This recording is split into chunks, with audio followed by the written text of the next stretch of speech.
사연자분은 폭식으로 고통받는 운동선수 학생이에요. 스트레스가 폭식으로 이어지고 있고요. 그래서인지 여러가지 이유로 생리불순이 오신 지 3개월째라고 합니다. 크림빵도 느끼해서 못 먹을 정도인데 입으로 우겨넣고 있고, 과자도 원래 달달한 거 진짜 못 먹고 안 좋아하는데도 초콜릿이랑 에너지바도 10개씩 까먹고 있고, 과자도 4박스씩 까서 먹어요. 밥 먹고 샐러드나 방울토마토로 배부를 때까지 먹어봤는데 그냥 계속해서 우겨넣고 있어요. 근데 요즘 들어 더 심해졌고, 야식은 죽어도 안 먹는데 12시까지 과자 먹고 빵 먹고, 이게 약간 악순환처럼 계속되고 있는 상황이신 것 같고, 식단은 폭식 제외하고 살찔 때만 적당히 식단, 돌아오면 평소처럼 운동선수라 기초대사랑 근육량을 고려해서 밥을 먹고 있고요. 운동 같은 경우에는 운동선수시니까 따로 더 운동을 할 필요는 없다고 생각하신다고 합니다. 더 이상 안 쪘으면 좋겠어요. 지금 몸무게에 신경 쓰인다기보다는 앞으로 더 찔 제 미래가 걱정돼서 힘들어요 라고 사연을 보내주셨습니다. 일단은 이 내용들의 거의 모든 거는 폭식으로 인한 결과물에 대한 후회나 그런 것들에 대한 부정적인 감정이 점점 더 폭식을 심하게 만드는 것 중에 하나입니다. 근데 이거의 가장 큰 문제는 우리가 폭식을 하게 된 계기가 가장 중요해요. 보통 폭식이 일어나는 건 스트레스가 가장 큰 원인이에요. 근데 스트레스를 하는데 왜 먹어요? 우리가 먹을 때 어떤 느낌이 들죠? 살이 찐다는 걱정이 없으면 행복하죠. 우리가 스트레스를 받는 건 어떤 거예요? 지금 불행한 거죠. 그럼 불행하다는 그 마이너스한 감정을 플러스한 감정으로 채우려고 하는 게 바로 먹는 걸로 채우는 거예요. 먹으면 행복하니까. 이런 걸로 많이들 채우시고 자주 하세요. 그렇잖아. 우리가 스트레스 받아. 짜증나. 직장 상사가 뭐라 그래. 지가 뭔데. 지가 시켜놓고 나한테 뭐 잘못 덤탱이 씌우고 폰트 이걸로 하라면서 나중에 가니까 폰트 이게 뭐냐고 네가 고르는 거야. 그게 막 열불이 나요. 그럼 뭐로 먹죠? 막 빵이나 뭔가 그런 거 단 거 먹고 마카롱 먹고, 그게 어떻게 보면 정상적인 반응에서 일어나는 거예요. 왜냐면 겪었던 행복 중에 가장 빠르게 얻을 수 있는 게 먹는 거예요. 현대사회에서 우리가 행복을 느낄 수 있는 몇 안 되는 것 중에 하나가 먹는 겁니다. 그렇기 때문에 가장 크게 손대는 게 바로 먹는 거예요. 그리고 그걸로 해결을 하시고 폭식증으로 안 나가시는 분들이 많습니다. 근데 여기서 가장 큰 문제는 뭘까요? 스트레스는 쌓인다는 거예요. 그 스트레스가 결국에는 누른 것뿐이고 잠시 잊혀진 것뿐이지 우리의 몸에 내재되는 스트레스는 계속 쌓이는 거예요. 그 원인이 해결되지 않았기 때문에 계속 똑같은 일이 반복이 되고, 그러다 보면은 우리 몸은 자극에 아주 민감하면서도 무뎌집니다. 지속적으로. 옛날에는 정말로 하나만 먹도 행복했던 마카롱이 이젠 2개를 먹어야 행복하고, 나중에는 어떻게 먹어야 돼요? 한 10몇 개를 먹어야 행복해져요. 근데 10몇 개를 먹으면 이젠 속이 더부룩해지면서 더 이상 행복하지 않은데도 먹게 돼요. 그게 행복이라고 우리 몸은 알고 있어요. 나는 싫은데 뇌는 그게 행복해. 근데 여기서 가장 크게 문제가 되는 거는 먹고 나서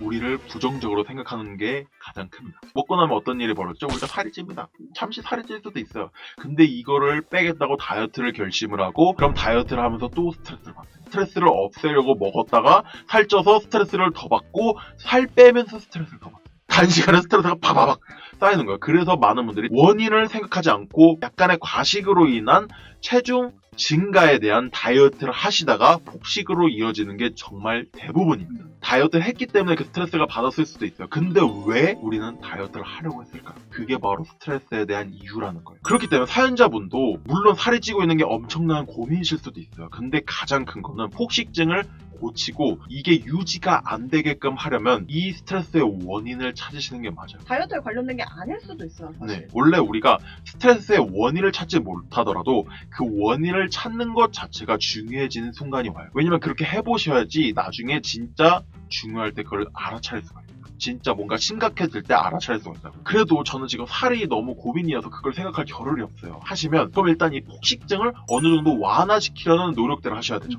일단 첫 번째로는 음식을 조금 멀리하는 거죠. 음식을 멀리하는데 지금 보통 찾으시는 음식들이 다 단 것들을 위주로 찾으세요. 왜냐면 스트레스가 원인이기 때문에 단 거를 찾게 돼 있어요. 그러면 일단 그 음식이 멀어진 곳에 있거나 아니면 그 음식을 내 곁에 두지 말으셔야죠. 근데 그런 환경이 아닐 수도 있어요. 그런 분들 같은 경우는 그래도 환경을 만들어야 돼요. 이 사연자분이 아까 말씀하셨던 것처럼 친구하고 같이 있을 때는 들 먹는다고 하셨잖아요. 그 상황, 내가 친구가 자주 있는 시간을 만들다든가 아니면 뭔가 남하고 있는 시간, 그 공부를 하실 때도 남하고 공부하는 시간, 그리고 혼자 있지 않는 거, 먹는 거 말고 스트레스를 풀 수 있는 새로운 취미를 갖는다든가. 제가 이 사연을 들으면서 또 불만이 하나 생겼어요. 뭔데? 또 학교에 대한 불만이 생겼어요. 이 사연자분이 아까 뭐라 그랬어요? 밤늦게 그냥 먹고 싶을 때 자면 행복할 텐데 학교 숙제하고 수행평가 때문에 너무 힘들어요. 학교가 이래서 문제예요.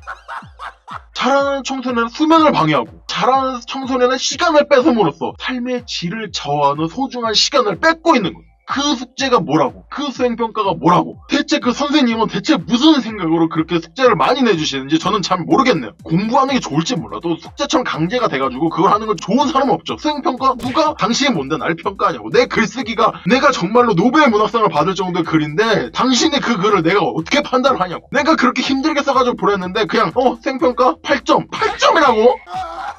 이 역작을 원인을 찾지 못하면 일단 부정적으로 생각하면 절대로 안 돼. 아까도 계속 말씀드리지만 우리 몸은 부정적으로 생각하면 생각할수록 사람은 부정적이 될 수밖에 없어.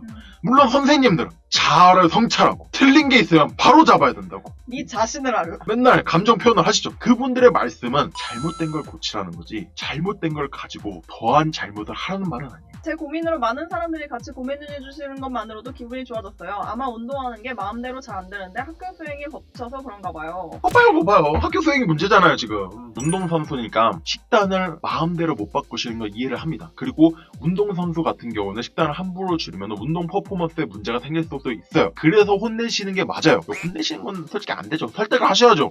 지금 시대가 어느 때인데!